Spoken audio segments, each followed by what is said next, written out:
much for coming out to everybody on this hot day, and I would also like to express my special gratitude to Sarah, Katie, and Carlos for organizing this talks, and thanks to the Institute of World Politics for the excellent work you do.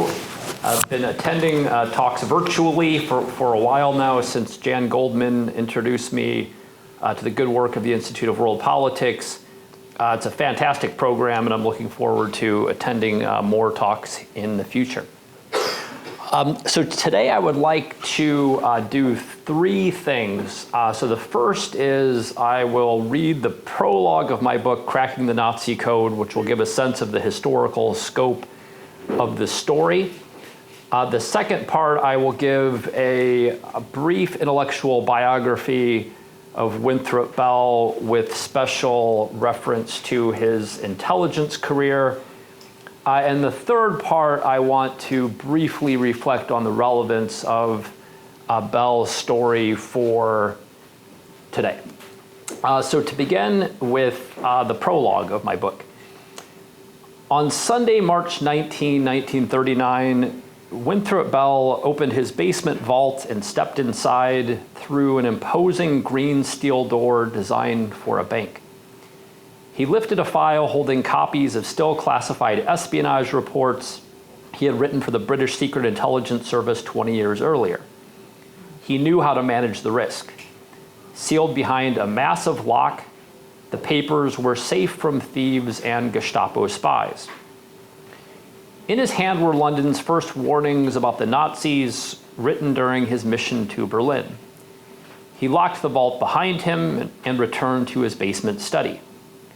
Because he had built the house on land sloping down to the harbor, the back wall was at ground level, with two sunny windows and a door opening onto the garden. He looked out one window and took in a commanding view of Back Harbor in Chester, Nova Scotia. Bell was half a world away from the Nazis' violent, racist Berlin. 20 years earlier, the Secret Intelligence Service, better known as MI6, had sent him on a classified mission to that dangerous city, teeming with democratic heroes and terroristic villains. His assignment was to gather intelligence about the situation in the German capital, where people were still licking their wounds after their defeat in the First World War.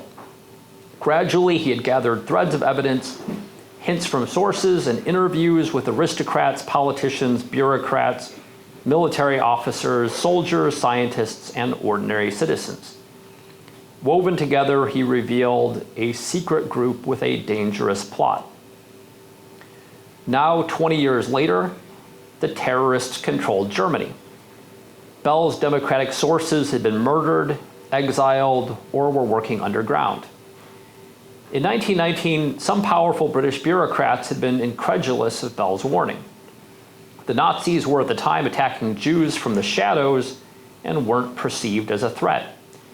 Officials decided to bury Bell's report under a restrictive top-secret classification rather than release it to the public as he had hoped.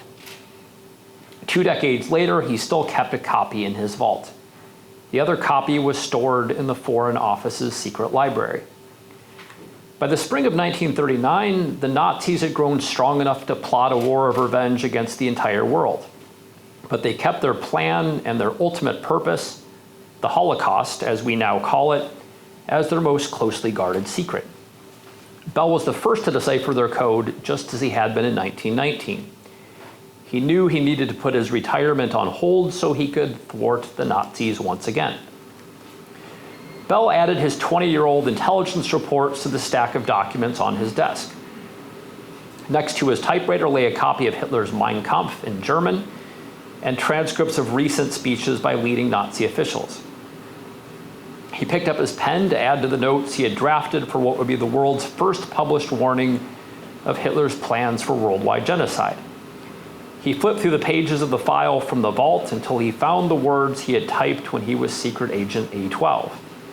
He translated the German shouts he remembered from listening undercover on the first secret Nazis in Berlin.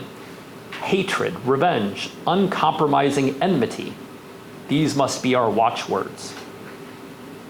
Then he reread the words he had shared with his 1919 readers, men and women with top secret clearance. They know very well that Germany is herself in no position to gratify this desire. The reactionaries know their hour is not yet come. The more far-seeing would wait a long time. 2 decades later, Bell felt no better that he had been proven right. Now he needed to make up for lost time. Bell had not read Mein Kampf when it came out in 1925 because he was busy teaching philosophy at Harvard University. But once he brought his full intelligence to the Nazi code in March 1939, reading between the lines of Mein Kampf and recent statements by leading Nazi officials, cracking it was surprisingly easy. Hitler could not come right out and say what he meant to do with conquered populations because it would provoke overwhelming opposition. So he and his top leaders spoke in a secret language that made the plan clear to their fellow racists while leaving everyone else in the dark. For instance, Hitler cleverly pointed his followers to ancient historical examples in which conquerors had slaughtered defeated populations. Bell, as expert in history as he was in the German language, saw the implication that Hitler left unstated. By piecing together historical clues with other data, Bell deciphered a secret message that had fooled the world for 14 years. But revealing the Nazis' hidden intentions was the easy part. It remained a far greater challenge to convince others that the German Führer seriously meant to obliterate all non-Aryans and that the scope of his plan extended far beyond Germany and even Europe. It would be a difficult picture to paint. In late April, he was still at work writing his warning. His diary recorded him pruning trees and then listening to Weber's Oberon Overture, Haydn's Oxford Symphony, and Brahms's First on the radio. He made cocoa during the Brahms intermission, but distracted by his conversation with his wife, Brahms was vigorously played but too rushed in many places. He accidentally used salt instead of sugar. Then he sat back down to work, but once in a while he looked out at a heavy spring snow that made the view from his office beautiful. Eventually, he turned to his typewriter, which stood solemnly at the center of his desk. The repairman had visited on April 21st to ensure it was in top form. First rate again, Bell noted, after months of wretched functioning. The tuned and oiled machine stood ready to fight the Nazis. He rolled a sheet of paper into position. The room transformed from silence to the machine gun fire of his practiced typing. In the spring before the war was launched, the murderous final solution to the Jewish question still had no name. The Führer described it only by hints and implications. Bell named it Hitler's extermination program, and its scope, he typed, was worldwide. This was the first clear warning of a strange fact that many people still do not realize today. Hitler and his allies meant to destroy all non-Aryan races on every inhabited continent of Earth. By the end of the Second World War, the Nazis had killed approximately 20 million innocent people, not including combat deaths. That was far short of the number they had hoped to kill. Even before the war began, Bell knew they aimed to massacre hundreds of millions. And yet, as the Holocaust historian Jürgen Matthäus notes, in September 1931, no one, not even the most seasoned observers of pre-war terror, had a clear idea what the Nazi regime's next step toward its goal of solving the Jewish question would be. And in her book, Beyond Belief, The American Press and the Coming of the Holocaust, Deborah Lipstadt shows there are no known earlier warnings about the final solution in English language newspapers. Before 1942, she explains, journalists understood Nazi extermination to mean deportations of Jews and occasional murders to frighten other Jews out of Germany. She writes, no one could imagine even in 1941 that it would soon take on an even more diabolical meaning as the systematic and complete murder of European Jewry. And as Andrew Nagorski writes in Hitlerland, people had no inkling of the Nazi plan, even though today, he writes, it's conventional wisdom that Hitler's intentions were perfectly clear from the outset and that his policies could only result in World War II and the Holocaust. Throughout the 1920s and 1930s, American visitors to Germany did not see Hitler's ultimate purpose. For those who met him, Nagorski writes, he was not some abstract embodiment of evil, but a real-life politician. But Bell knew. And he alone in early 1939 knew enough to give a startlingly accurate warning that Hitler meant to kill all Jews and non-Aryan peoples everywhere in the world. Agent A12's clear view at a time when the Nazis proclaimed a desire for peace no doubt owed to his close-up observation of the Nazis in 1919. He had seen their hidden essence months before Hitler was even a player in the movement. And now, 2 decades later, Bell realized that the race war would not stop with the Jews. Next on their hit list were peoples like the Poles, Ukrainians, French, Russians, Czechs, Slovaks, Asians, and blacks. All non-Aryans, Bell typed, were to be quite literally exterminated. And that is in italics in the original, quite literally exterminated. This was, in Hitler's depraved imagination, the only way to protect German blood from racial poisoning. Hitler's European policy, Bell typed, is thus merely the first stage. Hitler planned to murder non-Aryans in North America just as surely as he meant to destroy them in Europe. Bell knew that if the Nazis won the war, SS troops would one day be in Nova Scotia to round up the Jews and other minorities, as well as liberals like him. But this time, unlike 1919, he had an important advantage. Now he was no longer a professional spy, but a private individual. No clueless government bureaucrats could censor him. So that is the prologue, and now I would like to give you an intellectual biography of Bell with special attention to his intelligence career. One pivotal figure has remained unnoticed in World War II history until now. Recently, declassified papers revealed that Dr. Winthrop Bell was key to winning World War II by providing the first warnings about the Nazis and thwarting their earliest battle plans. As an undercover operative in Germany, Bell gave the first warnings of the nascent Nazi ideology in early 1919. Months before Adolf Hitler was a player in the movement, Bell warned of Nazi plans for race war. In 1919, Bell described how the extremists planned to target Jews and team up with Russia and Japan to fight a war of revenge. His report was an eerily prescient warning of the birth of the Axis and the future consequences of failure to take immediate action to prevent it. 2 decades later, in spring 1939, Bell wrote the first intel alert of Hitler's plans for the Holocaust, and later that year published it in a leading Canadian news weekly Saturday night. It was the first warning by years. In 1919, Bell wanted to warn the West to eradicate the Nazis before they became powerful, but the plot he described seemed to some too incredible to be true. Still, his warnings were sufficient to raise the alarm among far-sighted people, like the chiefs of MI6. Britain was sufficiently worried about the Nazis to rearm to counter them. Without Bell, the Nazis might have won the war. Nearly 6 feet tall, Bell was a handsome, blonde, blue-eyed philosopher, outdoorsman, engineer, and businessman. Before beginning his espionage career, he was a railway surveyor in the inhospitable northern Canadian forests and served on Emmanuel College's rowing team at Cambridge University. But he wasn't just muscles and rugged backstory. A New Brunswick newspaper described his amazing capacity for hard work and his studious, friendly, gracious, attractive personality. The famous German philosopher Edmund Husserl called him brilliant. Bell was born in 1884 in Halifax, Nova Scotia, and raised in a prosperous, academically inclined family. His father, owner of a successful ship outfitting business, was a genial, humble man who gladly stood against injustice. Winthrop's mother, a perfectionist unto exhaustion, studied music in Boston before teaching piano in Sackville.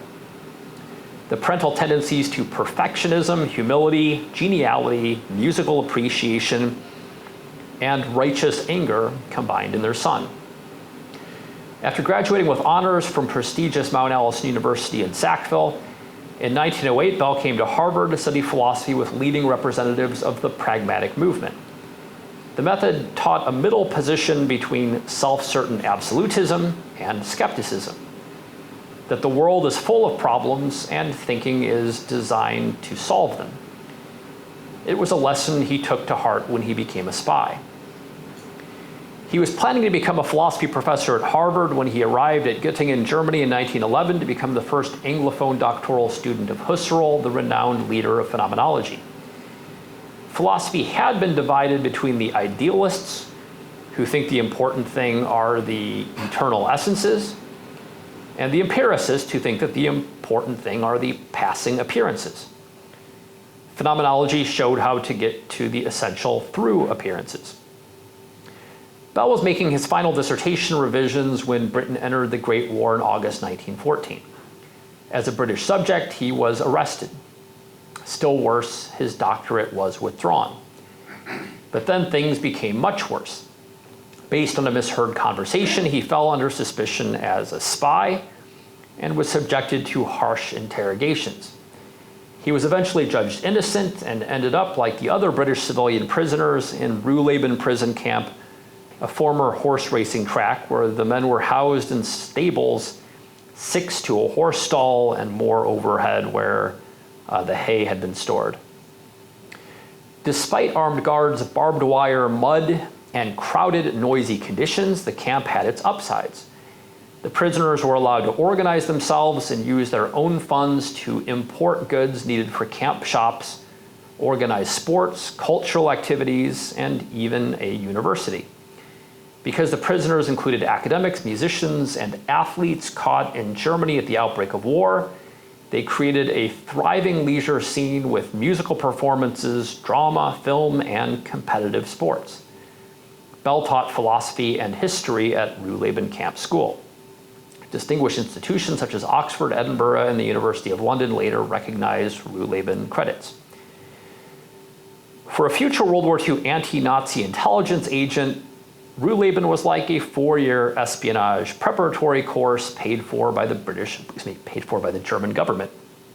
It gave Bell opportunities to hone his German language skills and understand the nuances of the German mindset and political situation at a level of detail impossible in any other country. Living near Berlin also meant staying near friends with sensitive positions in German military intelligence. Interestingly, Bell was not the only Ruhleben inmate to end up with the Secret Service. His prison team hockey rival was John Cecil Masterman, who orchestrated the World War II double-cross operation that used double agents to convince Hitler that the D-Day invasion would happen at Pas-de-Calais rather than Normandy. At war's end, amidst the German Revolution, Bell spent weeks in Berlin having conversations with his key sources. Through the sound of gunshots, he learned that despite political turmoil and Germany's starvation, the people were extremely hopeful about their democratic future. But dangerous forces lurked in the background, including powerful racist warlords like General Erich Ludendorff. Soon Bell was in London, where he met with the Canadian Prime Minister Sir Robert Borden, a family friend. Bell explained the German situation and told Borden a surprising fact. A leading German faction had seized control of the country towards the end of World War I and fought the Great War as a race war. That faction was now marginalized and the pro-democratic majority was in charge. But democracy was on unstable footing. Bell warned they could not remain in power for long if conditions remained desperate. Militant communists and racist nationalists waited in the wings. Bell proposed a plan to secure friendly relations between Germany and the Allies to save democracy and starve the extremists of recruits. Borden made introductions, and MI6 soon wanted to hire Bell as an agent.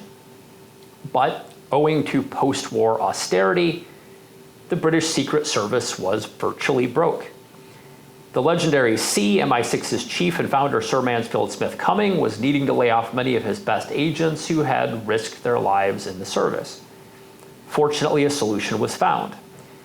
Canada, with its immense national resources, would cover Bell's salary, providing a handsome pay that would let him wine and dine Germany's most important citizens in style. the Canadian became Britain's newest secret agent. He was assigned cover as a Reuters reporter and sent to Berlin, a once orderly city now turned into a deadly web of intrigue. Communists, nationalists, and Democrats vied for the country's soul. Not one to do things by half measures, Bell took his cover job as journalist seriously. His dispatches went to both MI6 and to English language newspapers throughout the world, including the New York Times. His risky trips to the telegraph office, sometimes sprinting through raging urban battles, gave readers a live-time description of Germany's descent into madness. Some journalists, he complained, stayed safe in their luxurious hotels, writing stories based on propagandistic news releases. But Bell knew he needed to take the risk of getting shot to deliver the unvarnished truth about German desperation. He wouldn't be able to convince Britain's political leaders to act unless their voting public was swayed. And it was still popular to be anti-German owing to resentment about the war.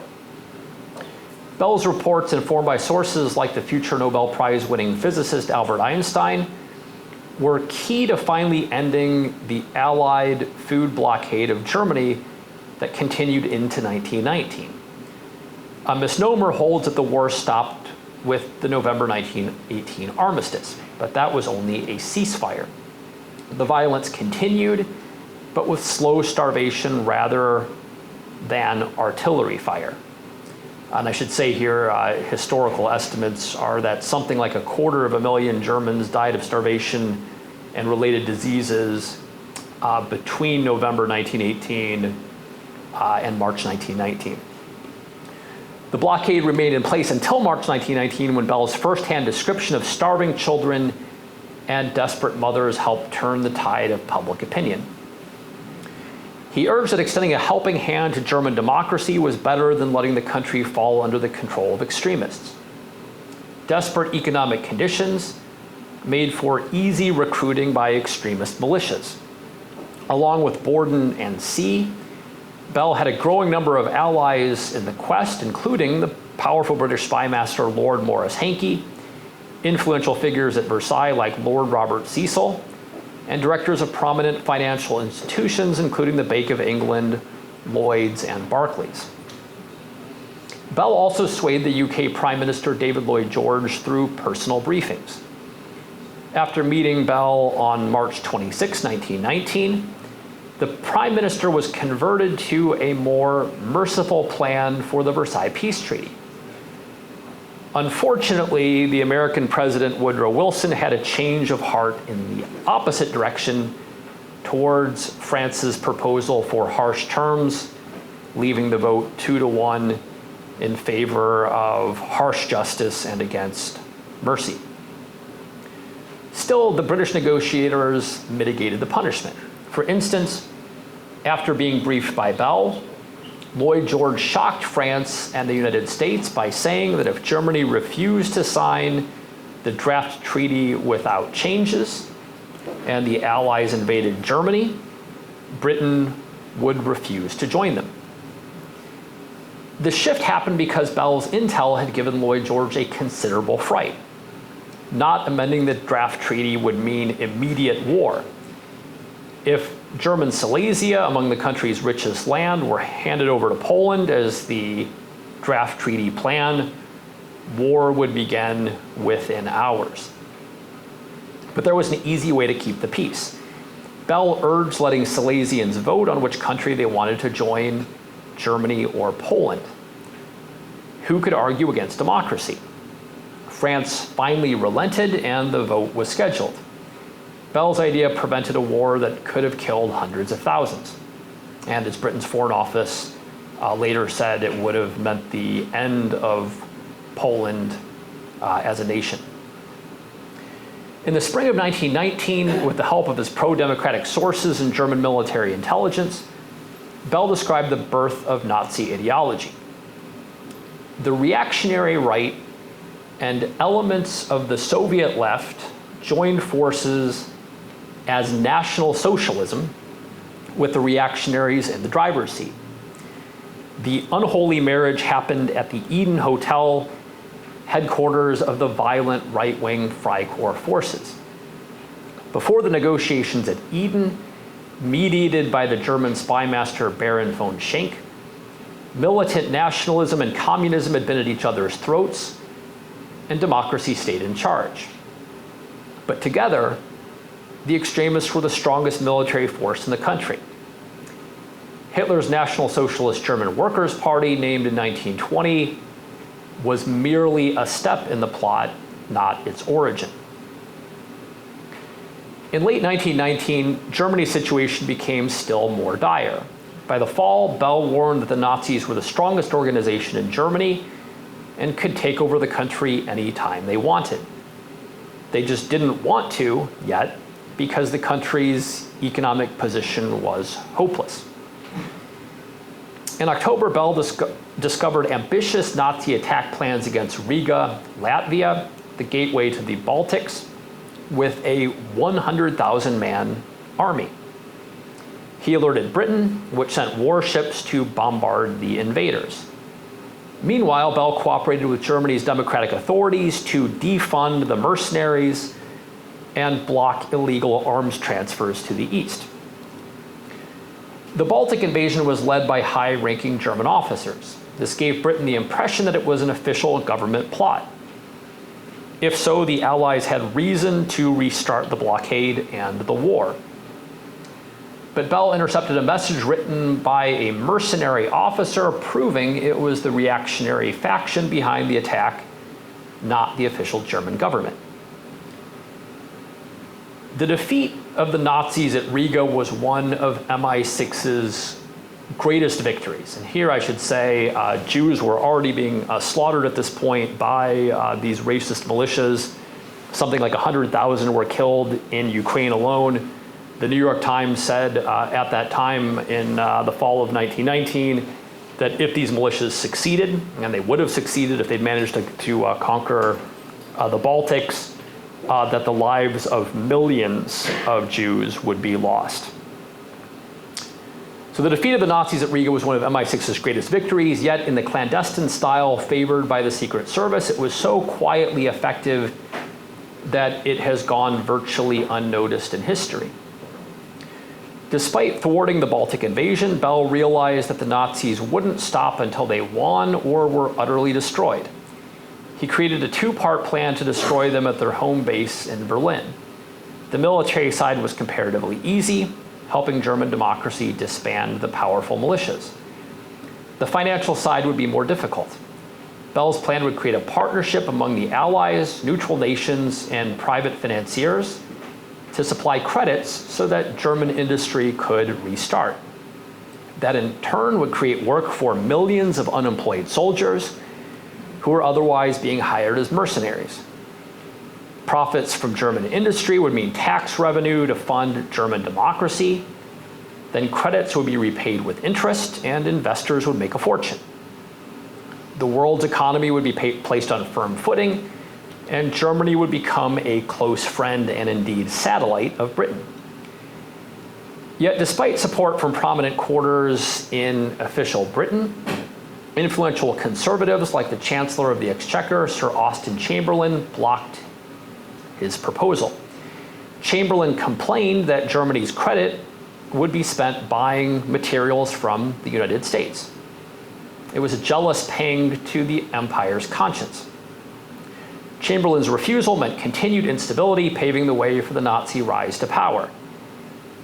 And yet, Bell's warning of a secret German army ran in English-speaking newspapers all over the world, just as with his warnings of a growing anti-Semitic movement in Germany, complete with posters in the streets of Berlin with the simple message, "Kill the Jews."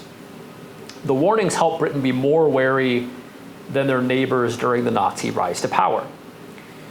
But frustrated by the inaction about his reports in the first month of the year, 1920, Bell resigned his Secret Service position early that year. In 1922, Dr. Bell took up a position as philosophy instructor at Harvard and married Hazel Deinstadt, a fellow Nova Scotian and former war nurse in France. Owing to prudent investments and careful savings, He retired from teaching and business pursuits before the age of 50. The Bells moved to Chester, Nova Scotia, and a life of service and contemplation. In 1934, as Hitler seized absolute power in Germany, Bell undertook his next intelligence mission into Germany. This time it was a mission for two. Hazel went with him. In Göttingen, Bell often met with his top anti-Nazi source, Wilhelm Runge, a chief scientist in Germany's world-leading military radar program. Runge is a crucial but hitherto unnoticed figure in the Nazi defeat. Beginning with the Nazi rise to power and continuing through World War II, Runge used his leadership position to undermine Nazi radar from within. His sabotage transformed a seemingly insurmountable Nazi radar lead before the war into a debacle by the end. Because radar superiority made a fundamental difference in the Battle of Britain, the value of his operation is virtually incalculable. In the spring of 1939, Bell cracked the Nazis' secret plan for racial extermination and sent the revelation to his intelligence contacts. Later that year, the News Weekly Saturday Night published Bell's warning under the headlines, "Exterminate Non-Germans, Dogma of Mein Kampf," and "Hitler's extermination policy is worldwide." Bell understood the Nazis meant to kill all non-Aryans, including Jews, Slavs, blacks, and Asians everywhere in the world. Hitler's European policy, he wrote in Saturday Night, is thus merely the first stage.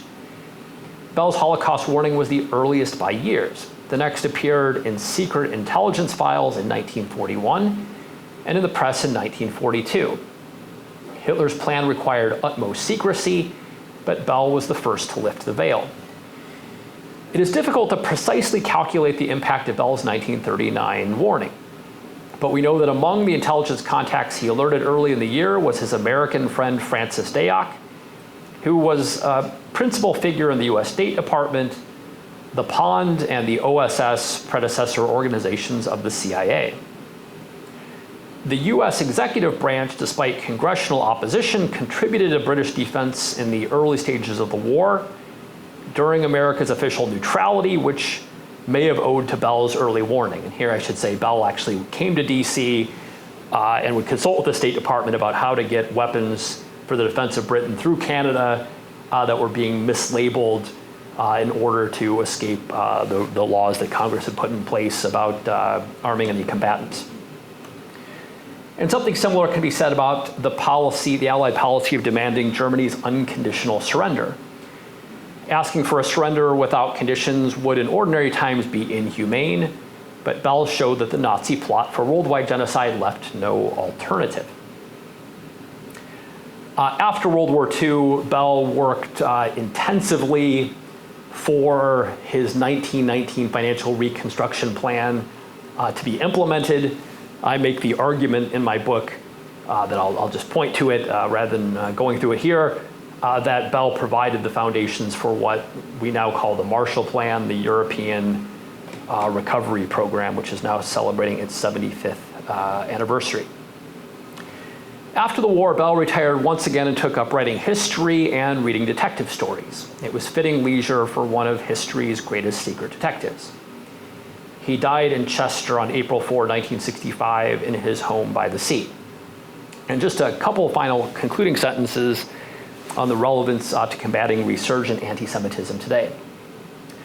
For Bell, being liberal in the classical sense meant he believed in minority rights and the ability of individuals to bear the rewards and consequences of their own actions, free from external pressure, whether public or private. Bell was not Jewish, but he knew that attacks that begin on the Jews do not end with them. It is a reason to stand in solidarity with Jews and Israel today, in defense of genuine freedom and against the fallacy of majoritarianism. I know of no educational organization that better communicates that truth than the Institute of World Politics. Thank you very much for your attention.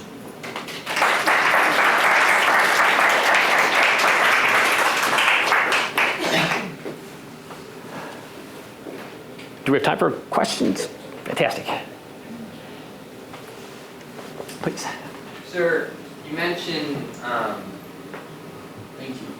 Sir, you mentioned Hitler's plan was not just unfolding against Jewry that was unfolding against Asians, blacks as well. How did that, I guess, alter the relationship between the Axis powers, given Japan being Asian?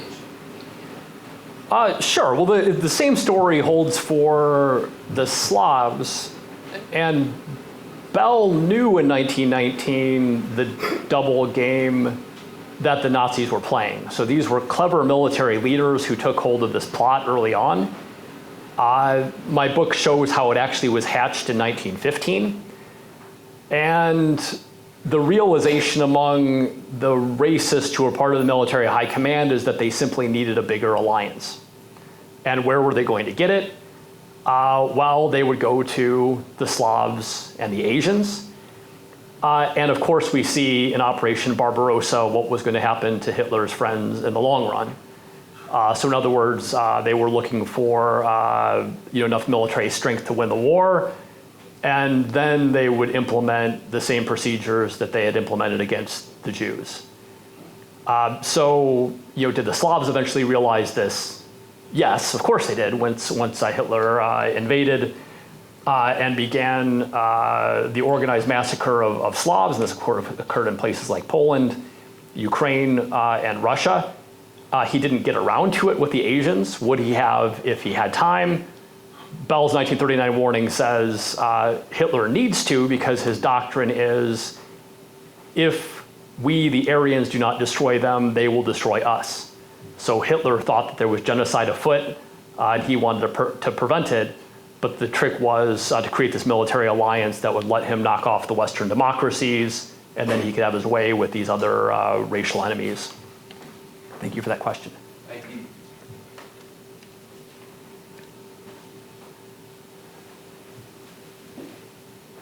Please. Talk about the plans in 1919, both Ukraine slaughtered Jews and also Riga. How does that fit against the backdrop of the Russian Civil War? And of course, there are plenty of people in Ukraine, in particular, quite happy to slaughter Jews without having any connection whatsoever with Germany. Yep. Well, that's right. So in Ukraine, there were nativist massacres of Jews, but that was the minority of the killings that happened. The majority were led by the general. The majority of Jews were killed by General Denikin, and Bell's report showed that Denikin was in league with the Berlin Group. That's right. He was a white guard. Was a what? A white guard. Right. So there's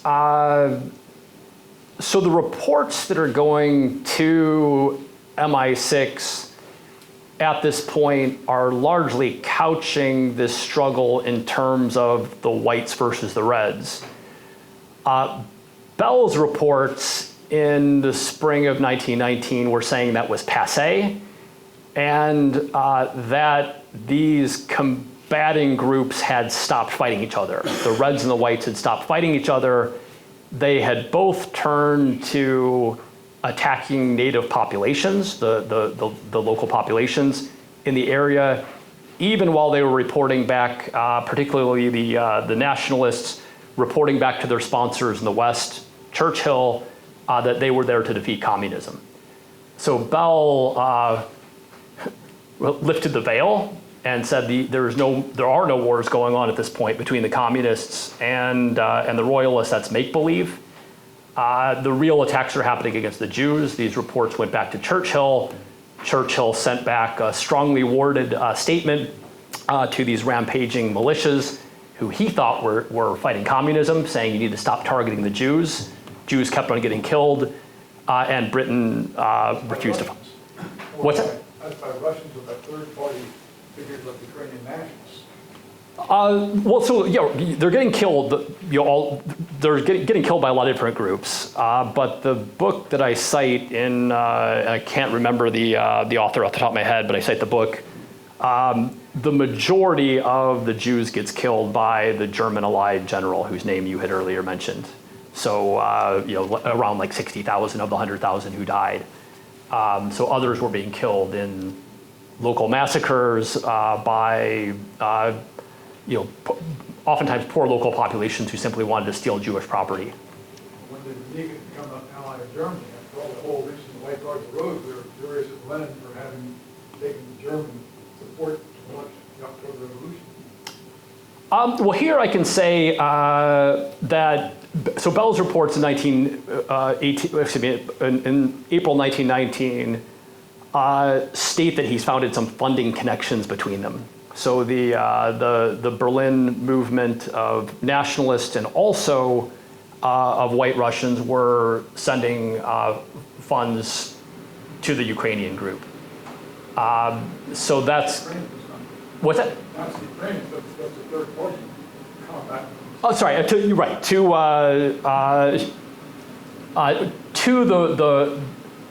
To this ostensibly Russian group that was actually peopled by German soldiers. So they had a nominal Russian general, and they were called the White Russian Army. But Bell's report said this was actually a German group. The tens of thousands of soldiers were German.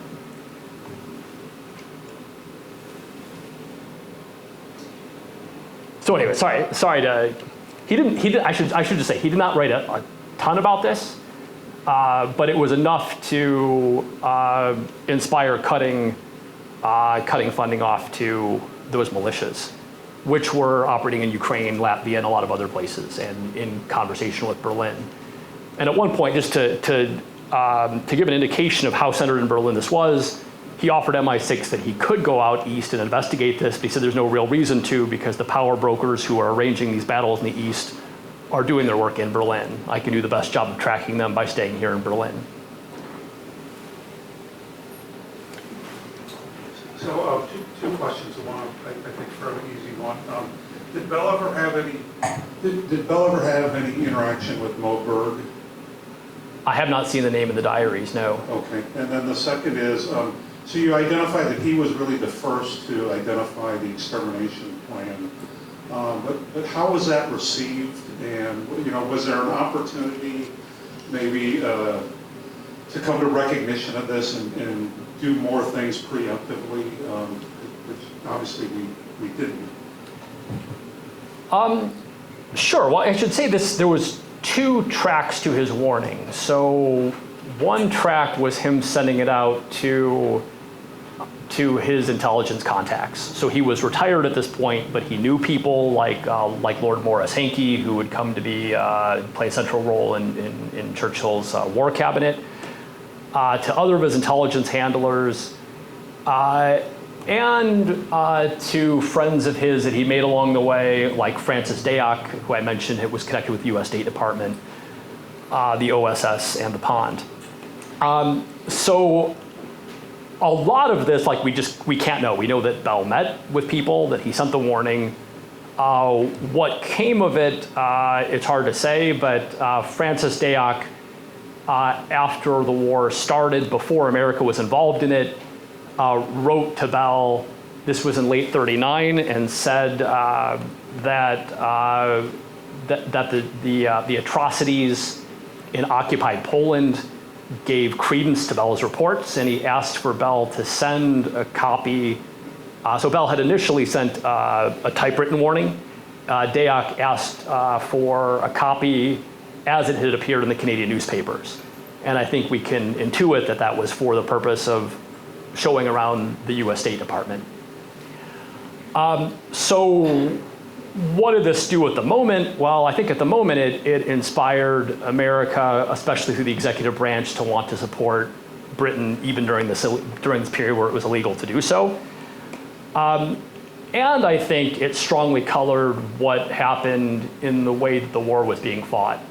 And I can say, for many years before I encountered Bell, my conscience, my kind of military ethics conscience, tend to be really bothered by the way that the Allies carried out World War II, the firebombing of German cities.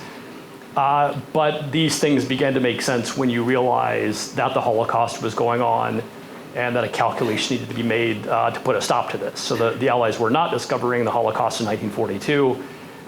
This was at least unwritten knowledge as of 1939. So was this taken strongly enough? I'd say it was taken as well as it was because people at that point had a lot of trust for Bell because he'd warned about this group in 1919. He knew how to resign, so he resigned in a very civil way. He had a closing supper with Sir Mansfield Smith Cumming and the whole hierarchy of MI6. MI6 told him they would keep on pushing his argument even after he left. So these are people who took him very seriously when he dropped a note in 1939 saying you should pay attention to the subtext of this book. The other track of this was him sending out the piece to trusted editors in Canada. And this was a really, kind of almost like cloak and dagger operation because it was dangerous for Winthrop Bell to be warning about this in 1939. This was still at a point where Gestapo could travel freely. The war hadn't started yet. Bell knew the danger, and so the trick was to get this to Canadian editors who could be trusted to, not blab about it. They would just make a thumbs up or a thumbs down decision. And what ended up happening was he got a whole lot of thumbs down decisions from editors, these trusted editors, who said that he was pasting together passages to make Hitler look bad. When the war started, his warning was published in a Canadian newspaper that was influential with the governing Liberals, with Mackenzie King. So it wasn't a huge newspaper, but it was the kind of newspaper that the right kind of set read. And I can say again, we can see in the subsequent history of the war that, for instance, Canada, had fought World War I hard, but they fought World War II even harder. And I think that was the kind of sense that you got out of the West. I've been researching another book on OSS deception operations in the Balkans in World War II. And there was this, very common notion from Hungary through Romania, Bulgaria, right up to Hitler that they could negotiate an end of the war, that they would make some territorial concessions. But given the knowledge that they had of the Holocaust at this point, of course, the Allied procedure was a blanket refusal, right? We will only take unconditional surrender, and then you'll find out what will happen next. And I think that decision owes a lot, and this is implications that we're looking at here. No smoking gun proof, but I think it owes a lot to Bell giving this knowledge of the Holocaust to people who were influential and who mattered in the spring of 1939 before the war even started.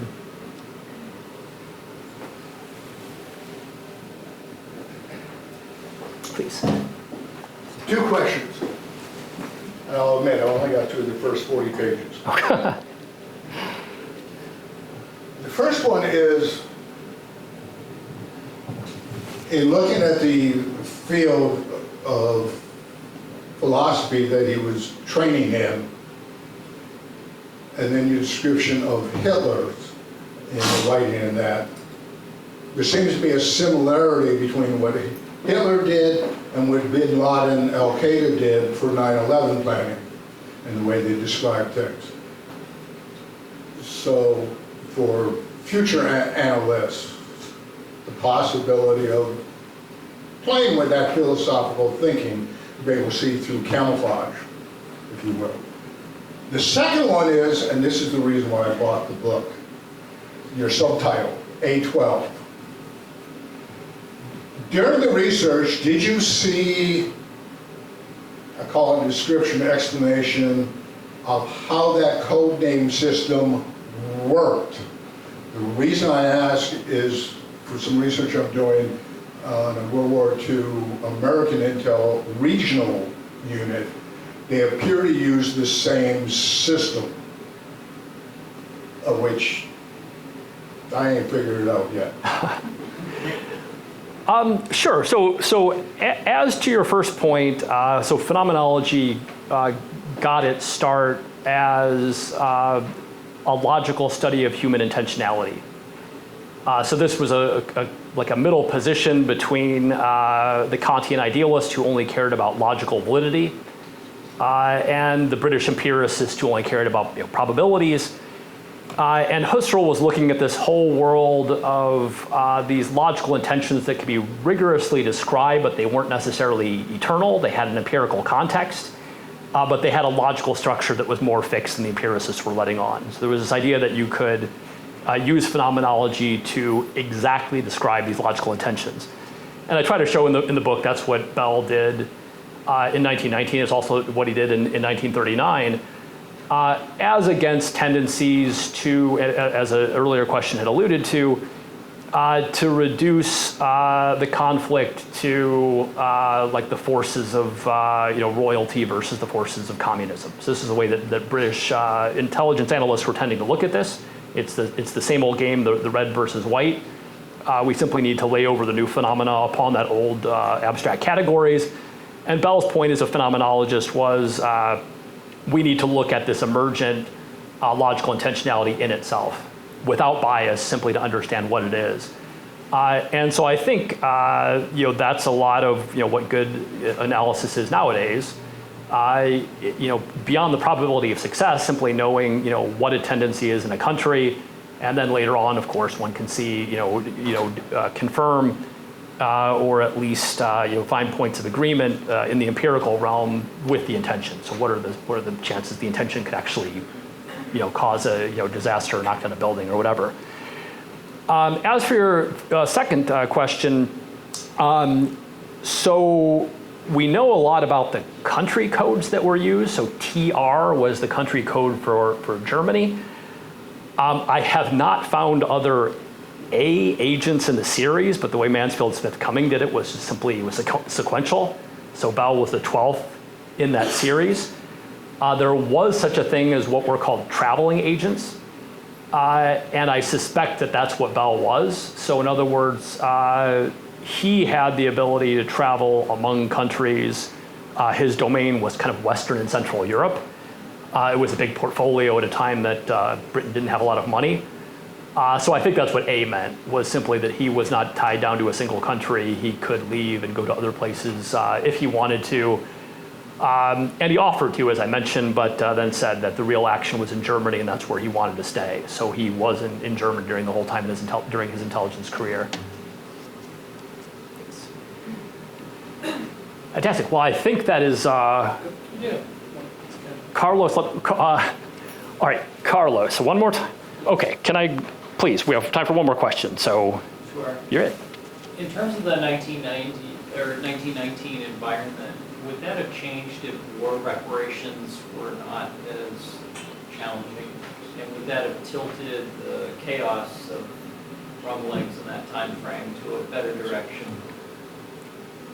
Well, this is kind of the subtext of my book, and the argument I want to make is that the European recovery program involved reparations, but it involved aid first. And this was the difference between what happened in the Eastern sphere versus the Western sphere. Both were demanding reparations, but the West let reparations be payable. So what you saw in places like Hungary and Poland was that the Soviet Union was simply stripping these countries of wealth, and then hobbling those countries decades later. And what the West did was provide credits and loans, and then reparations were paid from profits rather than selling the country for parts. So Bell's repeated argument was, in 1919, you can absolutely charge reparations to Germany. It's just a really serious blunder to do this when German manufacturing has been paralyzed. So their industry had been worn down in war production. They didn't have oil to oil their machinery, so these machines were broken. And these companies didn't have, they couldn't buy raw materials in the international market. They couldn't employ people. And his argument was really simple, that all you need to do is get financing in place, and you couldn't give loans because there was no collateral, so it was going to have to be credits. And so my suggestion of the book is that not only was this a good idea, but it should simply be the standard model. This is how we should be dealing with post-war. And it will make opposition to terrorism a whole lot easier. If 16, 17, 18-year-old boys and young men can be getting jobs rather than getting jobs as terrorists. And this is what we've seen a lot of times in human history. Bell said it again and again in 1919 that these extremist militias were, for the most part, non-ideologically motivated. The funders were ideological, the terrorist leaders were ideological, but these 18, 19, and 20-year-old kids just wanted money. And my experience, I have a brother who was in Iraq for many years. He said it was the same story, that there were bad guys at a certain level, but most of the people shooting and carrying out these attacks were simply doing it because that was the only way they could get money. So how is it that structure can be replaced with decent paying jobs that are going to be bringing home food, and Bell's point was, this is not charity. He says this again and again in 1919. This is not charity, it's self-interest. They'll like us if we do this. And I think the experience in Western and Central Europe is vindication of that. They like us in places where we've done that. And that's, I think, the repeatable kind of message that Bell teaches us post-war peace today. Thank you.